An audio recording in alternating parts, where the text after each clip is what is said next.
کتنی آسانی سے مشہور کیا ہے خود کو میں نے اپنے سے بڑے شخص کو گالی دے کر۔ جی ہاں، ظفر الدین ظفر گورکھپوری آج ان کی شاعری سے اقتباس آپ کی خدمت میں پیش ہیں۔ ظفر الدین ظفر گورکھپوری کی پیدائش 5 مئی 1935 کو بیدولی بابو بانس گاؤں ضلع گورکھپور میں ہوئی۔ 1944 میں اپنے والد صاحب کے ساتھ ممبئی آ گئے اور بعد ازاں ترقی پسند تحریک سے وابستہ رہے۔ جدیدیت کے زمانے میں جدت پسندوں کے ساتھ بھی رہے۔ ابتدائی دور میں پرائمری اسکول کے ٹیچر رہے، ہیڈ ماسٹر کی حیثیت سے سبکدوش ہو گئے اور ممبئی کے ایک پوش علاقے میں رہتے رہے۔ فلمی گیت نگاری بھی کی لیکن کامیاب نہیں ہو سکے، لہٰذا میدان چھوڑ دیا۔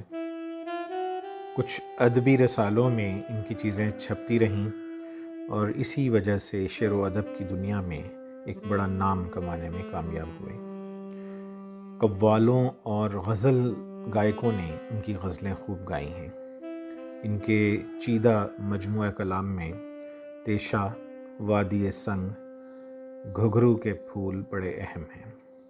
بچوں کی نظموں کے کچھ مجموعے بھی شائع ہو چکے ہیں۔ ظفر گورکھپوری کا دور 2 عالمی جنگوں کے بعد درمیان کا دور ہے، جو بر صغیر میں تقسیم کے عمل، انسانی خون کی ارزانی اور بے وقتی میں اپنی مثال آپ ہیں۔ حالات کے اسی پس منظر سے اٹھا ہوا یہ شاعر حساس دل و نگاہ لے کر آیا تھا۔ چنانچہ نہ تو وہ اشتراکی تھا اور نہ ہی جدیدیت کا حامل۔ وہ بشر تھا اور نوع بشر کے درد میں خود بھی ڈوبا ہوا تھا۔ اس لیے انہوں نے ترقی پسندی پر مبنی رائج نظمیہ فارم میں متعدد نظمیں بھی کہیں جو بظاہر بازگشت سی معلوم ہوتی ہیں۔ ظفر گورکھپوری کی شاعری میں ترقی پسند شاعر کا لہجہ و آہنگ بھی ہے اور نئی غزل کی مدھم مدھم لہریں بھی ہیں۔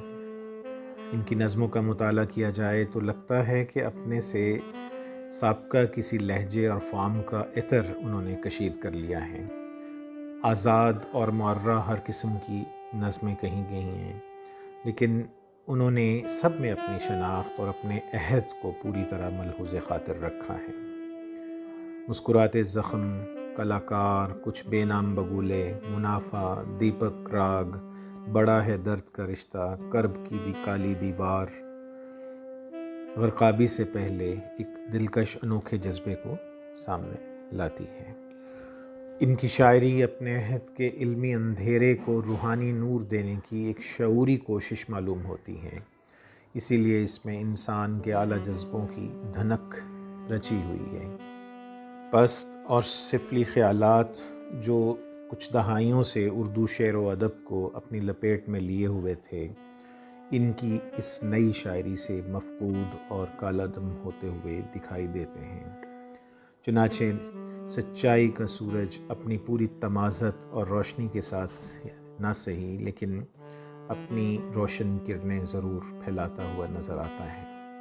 یہ اس عہد کے انسان کی کشمکش کی عکاسی بھی کرتی ہے، جسے غزل کے لفظوں میں غزل کی نرم، گھنی اور شاداب چھاؤں میں پیش کر کے جناب ظفر گورکھپوری نے نئی غزل کی شناخت قائم کرنے کی کوشش کی ہے۔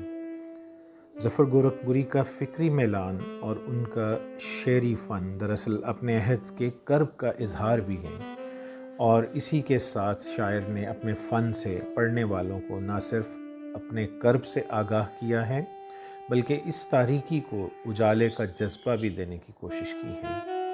ظفر نے اپنی شاعری میں نئی زبان بھی استعمال کرنے کی کوشش کی اور اردو زبان و ادب کو نئے زاویے عطا فرمائے۔ اس لیے ان کے لہجے میں زیادہ شدت، تازہ کاری اور اثر انگیزی نمایاں نظر آتی ہے۔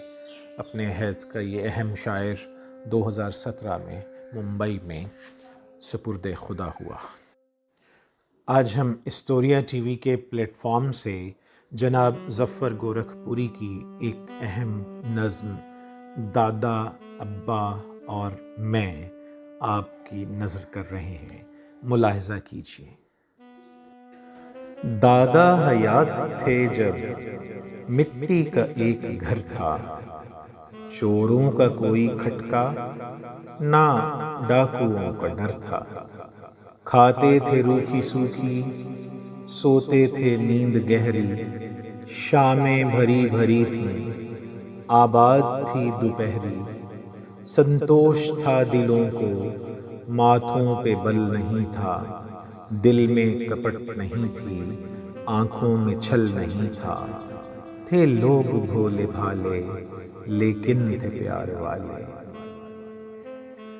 ابا کا وقت آیا تعلیم گھر میں آئی، تعلیم ساتھ اپنے ایک انقلاب لائی، اونچا روایتوں سے اٹھنے کا دھیان آیا، مٹی کا گھر ہٹا تو پکا مکان آیا، دفتر کی نوکری تھی تنخواہ کا تھا سہارا، مالک پہ تھا بھروسہ ہو جاتا تھا گزارا، پیسہ اگرچہ کم تھا پھر بھی نہ کوئی غم تھا، اب ہے میرا زمانہ ہر بات ہے نرالی، گھر تو بھرا پڑا ہے پر زندگی ہے خالی، ایک بھاگ دوڑ ہر دم جیون کا حال ایسا، اپنی خبر نہیں ہے مایا کا جال ایسا، پیسہ ہے مرتبہ ہے